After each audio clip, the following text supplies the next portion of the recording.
The first thing Sawyer Blake saw that morning wasn't the glint of his glass and steel dream home, or the pristine mountain ridge behind it. It was a bubblegum pink SUV squatting smack dab in the center of his helipad, like it paid rent. And not just any SUV. A radiant blush 2020 RAV4, lined up with military precision dead center on the white H, painted into the concrete slab. The same slab Sawyer had FAA approval for. Yeah, that kind of day. Now, let me back up a sec. Sawyer wasn't your average neighbor. Former aerospace engineer. Cashed out after selling his guidance system patent. Moved to the high desert to build his dream of private airstrip. A house that looked like it belonged in a Bond movie. And a tiltrotor that could take him from his workshop to a test site in Nevada in under 30 minutes. But none of that prepared him for Margaret Delaney, the HOA president, with a god complex and a hedge trimmer. She ran the Ridgeline Pines HOA like a dictator with a clipboard. First, she fined Sawyer for his titanium mailbox being too aggressive. Then, it was his driveway gravel being unwelcoming. And last week, she claimed his soundproofed lab traumatized her emotional support corgi, Muffin, with a test frequency so quiet only coyotes noticed. Sawyer sent back a decibel report and a Petco gift card.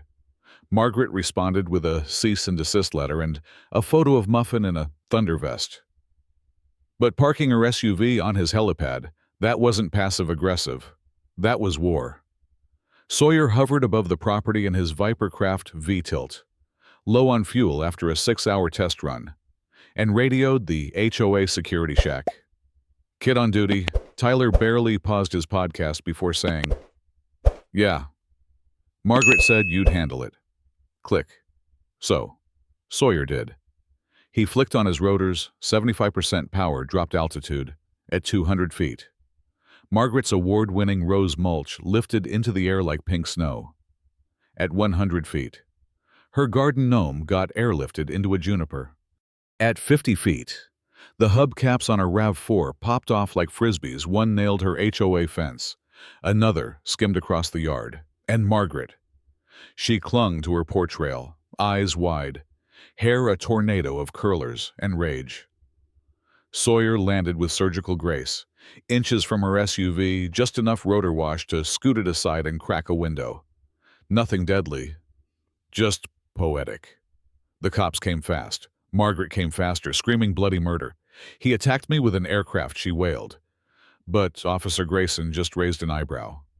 "Ma'am, you parked in a federal landing zone. That's not a driveway. That's a felony." And when Sawyer played them the cockpit cam footage, synced with FAA comms, the rookie cop grinned like he'd just seen Top Gun live. Margaret got fined. Sawyer. He went further. He hired a contractor big guy named Boone who builds bunkers for paranoid billionaires and laid out plans for Project Iron Nest. Subterranean hangar, steel helipad with sensor strobes, privacy trees, and an anti-drone shield. Margaret retaliated with a hailstorm of violation letters, noise complaints, fence colors, shrub height. But Sawyer's lawyer, a cold-eyed woman named Darcy Lynn, knocked them down one by one. Even found out Margaret's backyard pergola wasn't permitted. Oops. But the real finale came at the HOA meeting. Margaret marched in with a slideshow titled "Aerial Terrorism in Our Community." Sawyer countered with a cinematic cut of her SUV shaking under rotor wash. Scored to Wagner's Ride of the Valkyries, complete with slow-mo mulch storm and exploding hubcaps. The room broke out laughing. Then booing, then voting. Margaret got ousted. Publicly. And 1 month later, Sawyer sipped a cold one on his patio. Boone beside him, both watching the lights on the new helipad blink in unison. "You know," Boone said, "I've never seen a landing scare a garden gnome into retirement." Sawyer chuckled. "Saturday. You want a ride?" But hey, some say Sawyer went too far. Others say he showed restraint. What do you think? Was it justice or just jet-fueled revenge? Let me know in the comments. I read every one.